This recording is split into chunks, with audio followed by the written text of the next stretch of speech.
welcome to Find It on this Wednesday evening. I am so happy to be here, and we have the best guest. So you may want to share this out right now, because if you have questions about mental health, anxiety, and relationships, this is the place to be this evening. So I want to start out by saying this episode is brought to you by Studio 11 Style. And if you don't already have the free app, this is what it looks like. Studio 11 Style. Go into your app store, grab it. We're way more than fashion. It is the place where we're building one another up. And it is a community of empowering women and a little bit of fashion. So go check it out. But tonight we have a guest that I'm so excited to bring on. It is his second appearance on Find It, because I haven't had enough yet. So he is Dr. Scott Symes. He has over 20 years experience in as a psychologist, and he can answer your questions. And, you can always ask for a friend, right? We've talked about this. So before I bring him on, I wanted to show you guys something I happened to see today, and it made me laugh so hard. So Len, I wanted to study psychology and be a psychiatrist, but to be honest, I have more potential as a patient.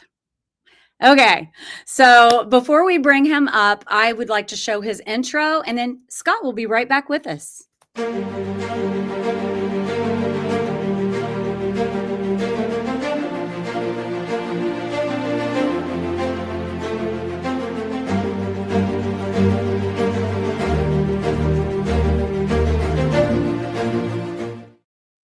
Hey, Scott. Hey, Debbie. The show. Thank you for having me. I really appreciate you having me back. This is awesome. Oh, absolutely. I enjoyed you being on before, and certainly I'm going to enjoy this to the fullest. Okay. I love it. So do you want to expand on a little bit more about your background before I dive right in with questions? Yeah. My name is Scott Symes. I'm a licensed psychologist. I work in the state of Missouri right now. I'm licensed in 35 states or so through telehealth. But my passion is in the class that I've created, the program I've created recently in this last year, called Breaking Reactive Patterns: The Blueprint for Building a Safe and Healthy Relationship. I work full time as a psychologist in my own private practice with my brother, who's a chiropractor, and we have 15 or 16 other therapists along with us. So it's a lot of fun. I'm married for 21 years, and I've got 3 kids. One who just started college this last year, and so another one who is a junior, and he's in 7th grade. So Oh, wow. yeah, full life. That's amazing. I didn't even realize that you had a brother that was a chiropractor, and you guys are it's like a whole wellness center. Yeah, it is. You can help the brain, and he can help your back. That's the idea. That's the idea. Mind, body. Yeah, mind, body, and spirit. That's amazing. So, okay, great. Thank you for giving us more details about who you are. So thanks for being here again. I have some questions, because we always hear lately, like the common theme is you'll hear set boundaries for yourself. And then you'll hear people say, don't have expectations and you'll never be disappointed. Okay, so my question to you is, setting boundaries and expectation, what is the actual definition of those, and how do they differ? Yeah. So this is something that is extremely common. People get this confused all of the time between expectations and boundaries. They think that they're setting boundaries, but really what they're doing is they're setting expectations. So the easiest way for me to explain this to somebody is that an expectation is for other people, and a boundary is for yourself.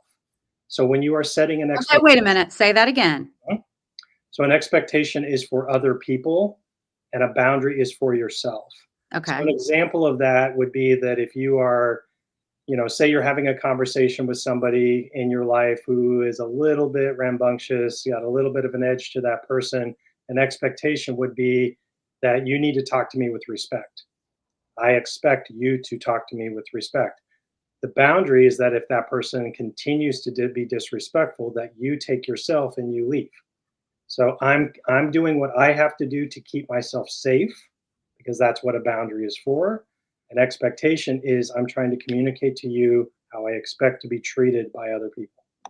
Okay, but then if you have this expectation of I'm going to be talked to politely and not be spoken to in a rude manner like you're doing. Right. But then if then they continue doing it and then you keep saying, "You can't talk to me like that." Yeah. So that's then That's an expectation. yeah. You So you gotta say, "Okay, I have to do what I can on my side," which is that boundary has been we gotta set that so I walk away. right, right. Okay. So it's what a boundary is whatever I have to do to keep myself safe when my boundaries have been violated. I'm telling you how I want to be treated. You're not treating me that way, so I have to do what I have to do to keep myself safe now. Got it. So sometimes that can mean walking away. Sometimes it can mean, like I have to take a little bit of time for myself. Sometimes that means I have to cut people off. Sometimes it means that, it varies person to person. But it's really about you staying safe within yourself and keeping yourself safe from anyone who is kind of dangerous, toxic, or dysfunctional with you. Right, and when you say dangerous, that doesn't mean you're afraid they're gonna be, you just No, mean it's mentally exhausting and it breaks a person down, and emotionally too. emotionally, and it's tiring and all of those things to keep yourself mentally safe, and actually, it wears you out where you are physically enabled, disabled too, I feel like. So, that's great information. Can you give me an example, full names, of course, of maybe someone you've worked with that they've found themselves in a position where you've encouraged them to set a boundary and then they've been successful with it. Oh yeah, I mean it happens every single day. I mean there's people that I've worked with where say like it's a mother and her son, and the son is dysfunctional in some way or another, and he's coming along and he's got problems and he's trying to dump those problems at the feet of the moms, Oh, yeah. at the feet of the mom and saying, help me, help me, help me. She, is anxious, stressed out. She tries to help him. She says, you should do this, you should do this, you should do this. And he doesn't do it. Right. So it's understanding that the dynamic there is that he doesn't necessarily want her to solve the problem. He just wants her to help him when he's having problems, but he doesn't want to actually solve them. So it's that cry wolf kind of thing Mhm. over and over and over again. So the boundary is she has to pull away and give him enough room to let him struggle so Mm. he can learn to solve the problems on his own rather than every time a problem happens, I come running to mom and mom fixes it for me. And, but then she's stressed out because he's not doing anything himself. And ultimately, are we really helping our children when we come to their aid every single time? No, It's difficult not to. of course it is. Yeah. I mean, like I said, I have 3 kids of my own. You don't want your kids to suffer and struggle, but, you know, you think about every successful person in the world, you ask them the question, and I know you've heard this before, that, when was the most difficult time in your life that you learned or when was the most the biggest learning lessons of your life? And they will often say it was the most difficult times of their life. So you learn through struggle. You grow through struggle. You don't grow and learn much when somebody is handing things to you and giving Mhm. you everything you need. Wow. Then you're enabling and entitling them. Right. And so when say then the mom would set the boundary from her son, then that would just be if he comes to her and he's like, "Here's all my issues again," then she would maybe say, "Well, I can try to help you figure out what," but then I mean, what do? You just simply say, "Here's what I can offer to you, but you gotta figure it out." Or you simply say, like, you have a conversation with him and you say, well, what are you going to do about that? Oh, yeah. And you kind of hand it back to him instead of he's trying to hand the problems to you and you Oh, take, yeah. you That's simply great. hand them back and say, these are yours. These are your problems, not mine. That's great advice. Yeah. I mean, It's like you have experience with this or something yeah, really. crazy. I mean, we do that with our kids. My wife and I do that with our kids too. Before we jump in to solve all of their problems, we say, well, what do you think? What do you want to do about this? Yeah, and that's also empowering. It is, and it builds resiliency and it builds grit and determination and motivation. a sense of autonomy. So yeah, it's all very, very powerful stuff when you can stop enabling your kids. I think everyone should have to go to parent classes before you have children to Mhm. learn these tools because, once the mistakes of parenting or, they call it helicopter moms that, come to the aid all the time. And, you're really enabling your kids to not be as successful in life as what they could be. And, these are great tools to, so if Absolutely. anyone's watching this and you know that someone's getting ready to have a family, shoot this over there because we need this. Right. So sorry, Dalton and Tori. I was an enabler for a while. I should have taken We the all do it. Scott Sims We're class. not. It's not. We're not perfect. We're all flawed. Oh gosh. Oh gosh. But anyway, that's really great advice. Yeah. So now we've understood the differences between setting boundaries and expectations. Okay, so the next thing I want to talk about, because I did post a picture of you with the acronym BRP. Yeah. And people were like, okay, what is it? So tell us what BRP is. So first off, people can find out about my class or my program at my website, drscottsymes.com, and Sims is spelled funny. It's Symes. And there's also a free training on my platform along with a free guide. But BRP it stands for Breaking Reactive Patterns. And What? so- nice. The whole class is Breaking Reactive Patterns, the blueprint for building a safe and healthy relationship. So BRP came out of just years of me observing in therapy how many times people get stuck in their relationships or their relationships fall apart because the relationship does not have a foundation of safety. And so when as a psychologist, you're always looking for how can I help this couple in conflict or how can I help this person with their anxiety?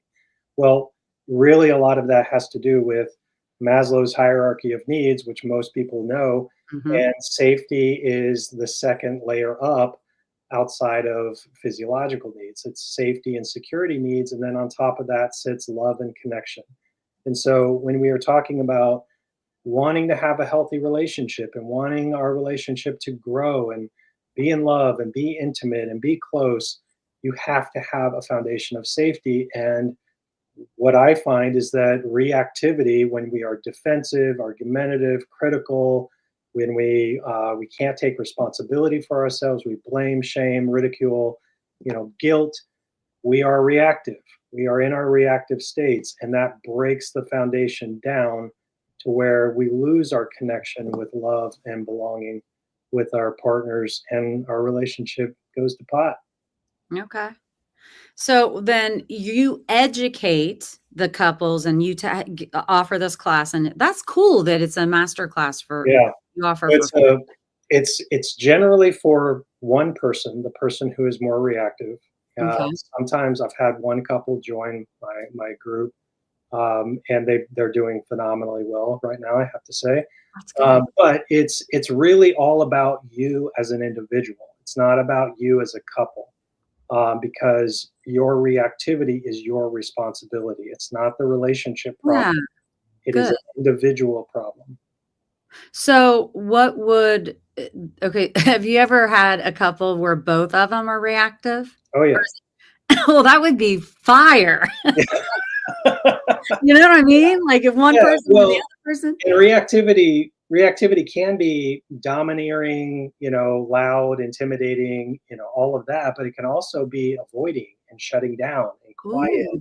and disconnecting and stonewalling, and Oh, or it wow. could be fawning where we're people pleasing and catering, and all of that is reactivity based on fear, and so if your Wow, relationship is wait a minute. That is I did not oh, wow. I did not realize that. I don't know, for in my mind, when I think of the word reactive, yeah, I think of a reaction, an immediate response, you know? But that's so incredible. Absolutely. It could be like removing yourself and shutting down, or it could be the over please because yes. of fear. Oh my gosh. Yes, because fear has four components. It's fight, flight, freeze, and fawn. So Okay. fight is domineering, flight is avoidance, freeze is freezing up and numb. I don't know what to do or say. and fawn is catering and cowering. Wow. Those are That's all based in fear. These are fear responses that are not, that's if you're in a fear response with your partner, you are not in a safe place for yourself. So I teach people how to learn how to become safe within themselves so they can calm themselves down, advocate for themselves, be more authentic and genuine, like learn how to stop people pleasing and catering. wow. And so the teaching of this, okay, so and understanding maybe why we do what we do when you don't really do that you don't I don't know, self-awareness. You're not realizing like, oh, this is my reaction to this because of the fear. Right. So have you seen people that learned more about themselves and why they react and then the partnership they walk away maybe because they realize that what they're doing is because I don't know. I just think that that would be an aha moment for someone Very to much. really delve into their life and their psyche to understand, Yeah. oh my gosh, this is why. People, Or afraid of the domineering partner, maybe. So you don't talk or say what you feel because you're afraid to. yeah, unfortunately, people just don't understand how deep reactivity actually goes. I mean, it is coded in our, instincts. It is our survival instinct, is what fear really is. It's our ability to assess threat and detect threat. And so when we have reactivity in our day to day life, people just think that it's like, well, I just need anger management or I need to work on my anxiety. When really this is deeply coded in childhood stuff and understanding your own belief systems and why you treat people the way that you do, or how you're using reactivity to try to get your needs met. But you're actually sabotaging your entire relationship and sabotaging yourself. It's completely self defeating. Okay. So how does anxiety fit into all of this? Yeah, anxiety is simply the fear response, kind of like lit up, right? So we all have a basic fear response that's kind of constant inside of us, but anxiety is where it gets far more symptomatic, or it gets kind of like focused in on specific things related to maybe trauma or OCD or generalized anxiety, where we're just worried about all kinds of different things. So anxiety is kind of like, I think about it like a kind of like layers. Anxiety is more at the top of the, top edge of the layer, and then our fears, our core fears, are deeper inside of there that we have to get to in order to really understand your anxieties. Mhm. Wow. I mean, it's really a lot more. It's I my son and I talk about he loves psychology, and Well, we talk about a lot of things, and he's like you, he's a calm person with that soft, soothing voice. I yeah, mean, it'd be awful if you'd go to your psychologist, they were like, "Ray, what are you doing?" Be like, "Oh, my yeah, anxieties are up here now." But we do talk about it, and it seems it's so intricate, and there's so many layers to it. hmm, And you can really deep dive into it, but then on the other end of it, it's like, gosh, if you really are taught like you do, you teach us the tools right, and educate us of why, and then you have those aha moments where you can then use those tools through your life to help you back away from the cliff on when you're having those anxieties and absolutely. what's stemming them and all of that. So I would suggest everybody on here go to his Instagram account, and it's psych doc Scott. That's hard for me to say, and I keep wanting to say Scott, yeah, psycho. Am I seeing, you know what I mean? I know. So because Other he than Psycho Doc Scott, right? I mean, psycho. I said that earlier. I'm like, I keep saying that. I know it doesn't say that, but I keep saying. So he has a lot of reels, and they are super short but impactful because we all know our attention span these days aren't what they used to be. It's and that instant gratification. But I want to talk about now. We've been very um, calm and all that. You're a very passionate person. sure. And there are times where you have a little bit of an edge to you. So I asked Lynn to steal something off of your IG page, and I Okay. want her to play it because I want you guys to see the passion. To me, this is Fuck your hierarchies. I'm Dr. Scott Symes. I run the class Breaking Reactive Patterns, the blueprint for building a safe and healthy relationship. Hierarchies are part of our human existence, and their purpose is to assert dominance, influence, power, and control. And in personal relationships, hierarchies are fucked. In society, we have hierarchies in different areas, and the most common places that we find them is in our work setting, where we have a chain of command essentially. But if you try to have a chain of command in your own personal relationships, you are giving in to a power struggle and a power structure that will never work, because healthy relationships are built in safety and equality. Hierarchies are built in, again, power, dominance, control, and we use tactics like fear and intimidation as a way to keep people in line. And sometimes we use threats to keep those people in line. So how on earth do you think that if you are dominating your partner and you believe that you are in control of the relationship, somehow the people around you should bow down to you while you disrespect them and assert power, control, dominance, intimidation, and threats to be used against them if they don't do what you want them to do? You are setting the relationship up completely for dysfunction, absolute, total dysfunction.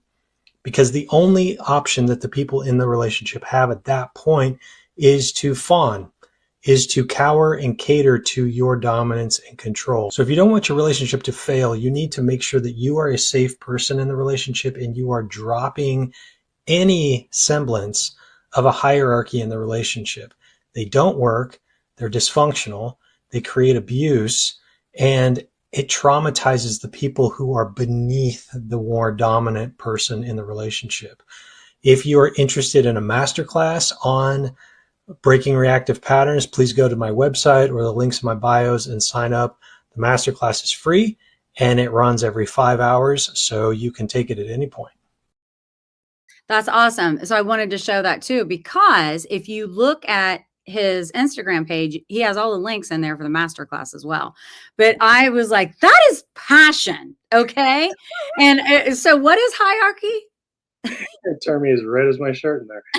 Uh, Hierarchy is, I yes. was like, that is so Yeah. that's just, I mean, how many, I don't even think in the workplace, when you treat someone like you do this, you do that, that wouldn't work for me. I wouldn't appreciate that type of No. power struggle, like I Yeah. People speak kind of, kindly to one another, yeah, they get, especially like older generations, they had a very mixed up idea of what respect was, and they confuse it with fear.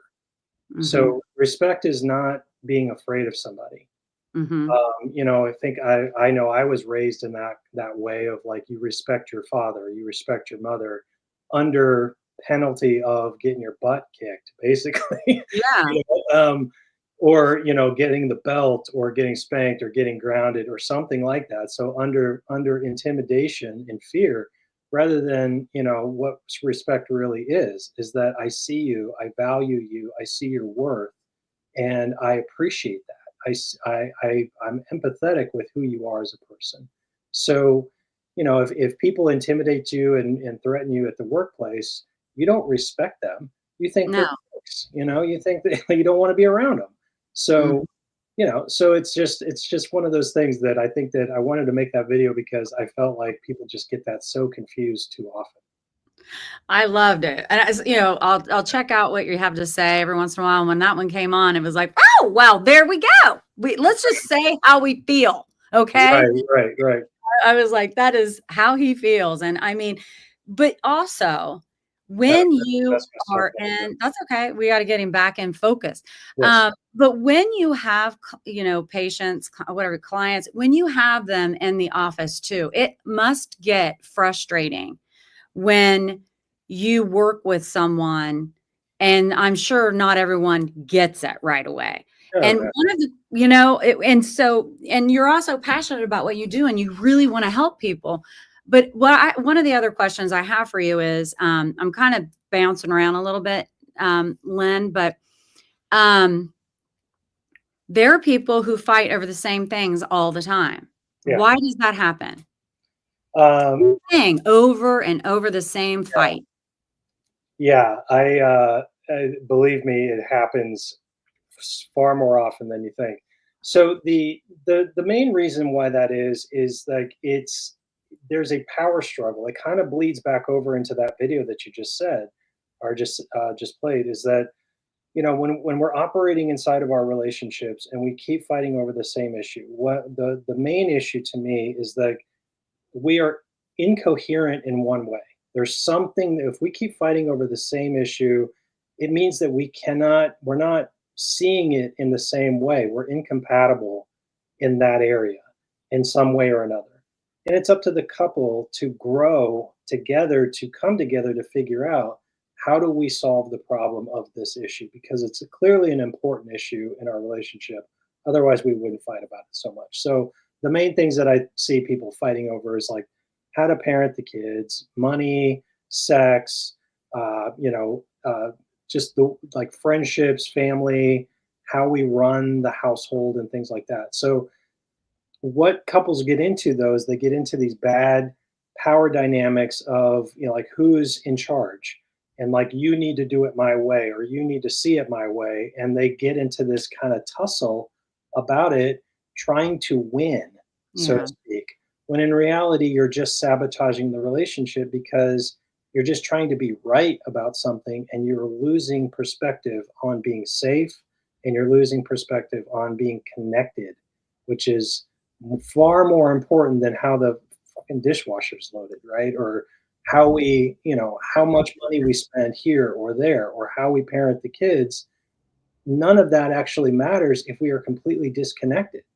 So if we're disconnected, we're one step closer to divorce or ending the relationship. So we have to be very careful and safeguard our relationship from these reactive patterns. Yeah, and you're right. You had said before we started, BRP, breaking reactive patterns. It really is all encompassing, right? All The encompassing. self-sabotage, the anxiety, all of that is inside of that. Absolutely. Yes. But what is, and help me out a little bit though. So what if you're arguing about the same thing and you're telling us that you need to be able to come to a common ground about this issue that means something because it's a constant repetitive argument. Right. So if that does, I mean, that doesn't necessarily mean that one person has to change their view. I mean, what if it's something that is what church you go to? I mean, what if it's something that's like my values and what I think is important, and that isn't what you think is important? Is that, can you manage that? Is there a way to compromise in those scenarios? Sure. I mean, there's ways to compromise. It doesn't mean that it has to be completely one way or another, though, right? So, like, that's what compromising is. That's what negotiation is I give a little, you give a little. And, unfortunately with couples is like when our relationship base is fear, and what we do when we're afraid is we try to control, right? We try to control the situation. We try to control people. We try to control the outcomes. We're using fight, flight, freeze, or fawn. And so if you keep coming back to the same issue over and over and over again, then something's missing. You're not truly understanding why this is so important, or Mm, trying to empathize, truly empathize, because people say they empathize, like they think like, oh, I'm being empathetic. Well, no, you're not. You're just hearing what they're saying and going, yeah, I understand. But you don't really understand because you're not connecting to the emotions of that for the person and why it's so important to them. And so, it's the old adage, do you want to be right or do you want to be happy? And mhm. so sometimes we have to just give with certain things because it's so one person's far more passionate than the other about it. And when you really kind of boil it down, do you really care about it?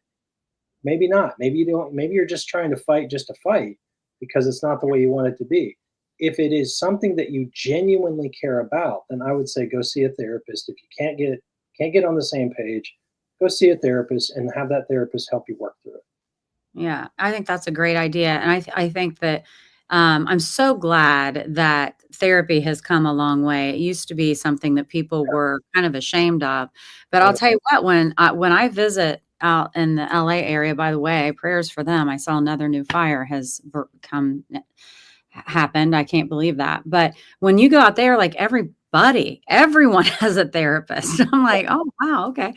I think it's a great thing. I think that, we all have things we need to work on or work through. And I think that it's great. I think that Oh, it's it's amazing. something I good. love that the stigma is kind of starting to go away finally. Yeah, I agree. So, okay, so I was going to ask you about self-sabotage, but let's go ahead and just touch on that a little bit more because it is inside of the breaking reactive patterns, self-sabotage. Um, what can you explain to us what that is and how you see people use it, an example, and Okay. how to So there's all kinds of ways that people self-sabotage, but I'm gonna go a little deep with you. I'm gonna give you something that you probably haven't ever heard of. So at the core of self-sabotage are belief systems. These belief systems in all of us kind of run the show. Like our beliefs make, Scott has beliefs that make Scott Scott. That's what makes up my identity, along with, my genetics, my family, and my influences and all the things. But ultimately our beliefs kind of make up who we are. Inside of those beliefs are dysfunctional beliefs that we learned in our childhood, teen years, through all these different interactions with difficult type people or difficult circumstances or just difficult types of interactions that we've had hundreds of times. And as children, we are meaning making machines. We make things mean. We are listening to what our parents are saying. We are watching what our parents are doing, and we are making it mean something about ourselves, right? So, through that implied learning, through those implications, we build these things called adaptations. And these adaptations allow us to adapt to survive our circumstances, emotionally survive our circumstances throughout childhood. And so, for instance, like if you have a very overbearing, domineering father, and so he lights you up every single time you make mistakes. Like he's angry with you, he yells at you, he's critical of you. You may adapt by trying your hardest to please him, right? And that's called fawning. Or you might be in a position where you are going against him and standing up to him and being oppositional to him, and that's an adaptation too. yeah. But you may internalize a belief that says, I can't do anything right. No matter what I do is wrong. I screw everything up because of that interaction with that very critical father who's always finding what you've done that's wrong, right? So so you have this core belief that's inside of you that is kind of always like life is getting filtered through these beliefs. And so if you're trying something new and you're doing something new, you have that belief that is getting activated based because you're trying to do something new, but you have a little dialogue inside of your head called a schema, which is the dysfunctional beliefs that is telling you you screw everything up. Nothing you do is right. You're going to fail. And so that's how we self-sabotage. Mm. We get ourselves all screwed up from these dysfunctional beliefs, and we end up, you know, we try it. The minute something doesn't go right, then we give up and we quit and we sabotage it, right? Wow. Yeah. Wow. And people probably don't even realize what they're doing. No, I no, it's realized unconscious. so when I was asking you before the show how there are people who and I used going on diets as an Yes. example, Mhm. and they'll say, I'm gonna go on this diet. I'm gonna have a healthy life. I'm gonna lose weight. And then they might go along really well for a clip, and then all of a sudden they completely go off and then go the opposite direction. Mhm. And like it's bizarre, but I guess it's not now that you've explained somewhere there, they are believing that, well, I'm going to fail anyway. So I'm just going to take control of it and I'm going to fail on on my own. I'm going to stop it right now before I fail. Yes, and what I've found when I'm working with you, if we stick with that example, is that there's so much implication to that behavior. Most people think it's a matter of will.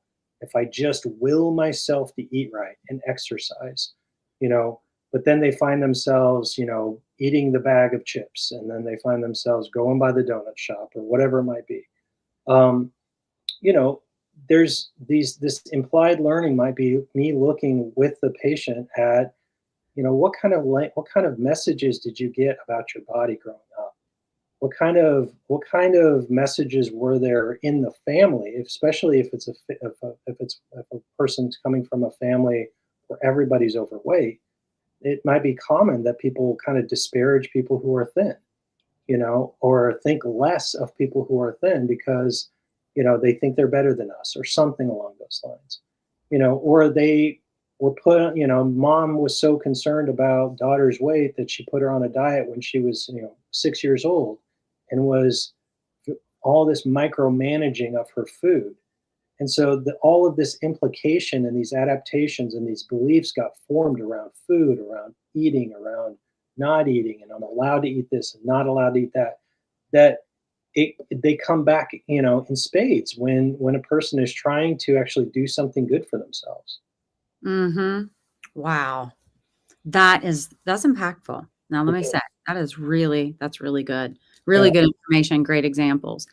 So Go just so ahead. you're aware, these beliefs are called schemas, and this is what breaking reactive patterns is all about. This is the core of the program, is understanding all of this reactivity that people have is connected to these beliefs.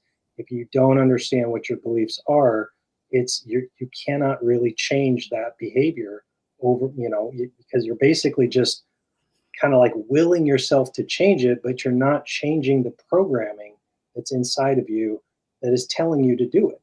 So you Wow. have to learn how to change the programming so that the behavior that you have seems natural. You're not trying to do it, you just do it because you want to do it.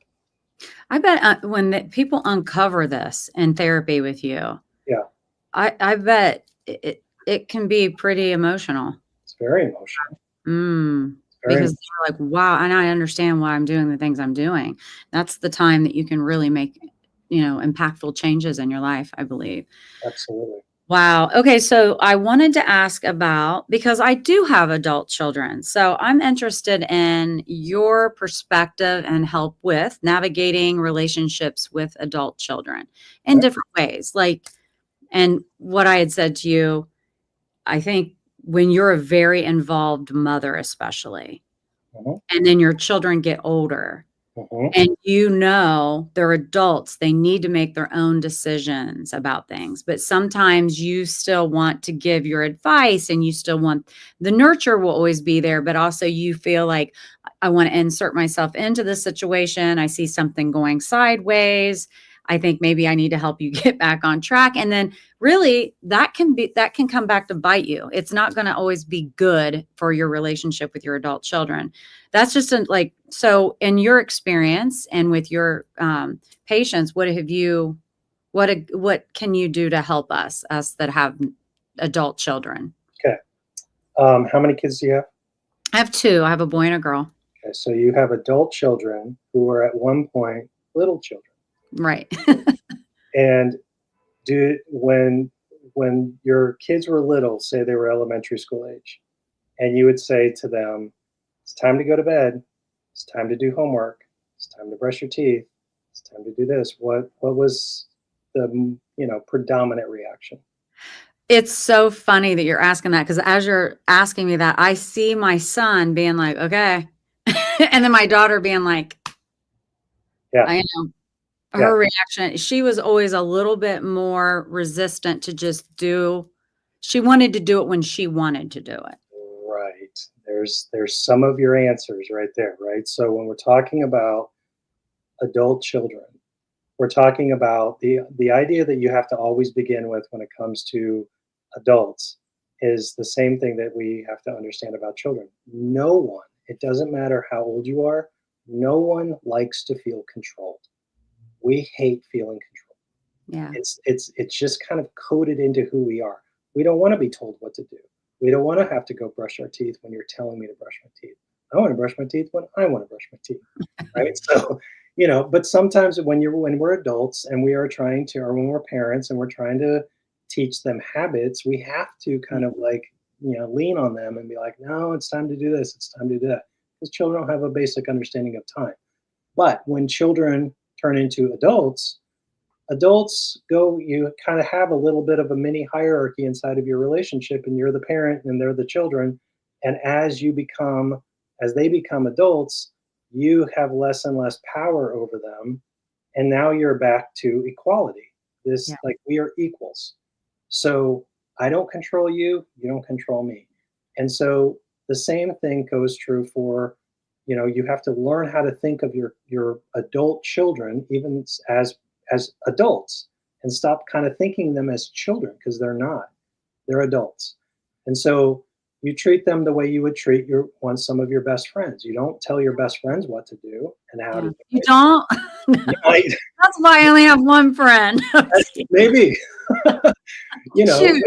If your friends are, making poor decisions in their life, you might say to them, would you like my advice, or do you want to know what I see, or do you want my opinion, or want to know what I think? And they might say, no, I don't.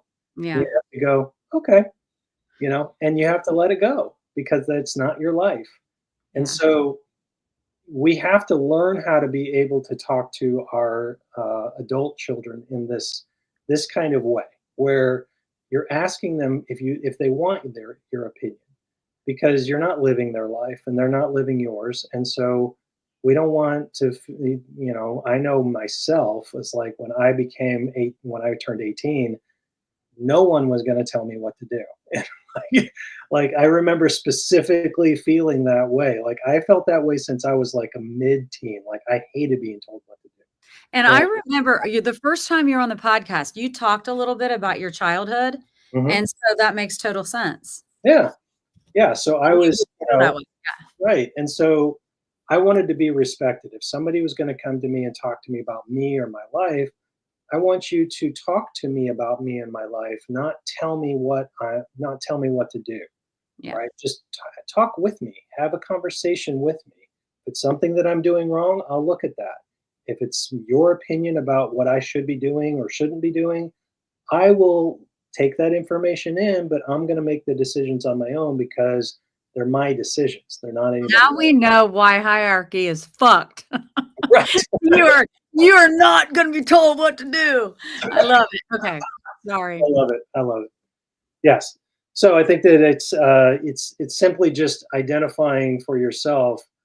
If you are the parent, because I have an adult child, is that I can still see the little boy in him, even though he's 19, and I want to, like, like, you need to blah blah blah blah blah, and I have to, like, reserve that and say, how would I want to be talked to?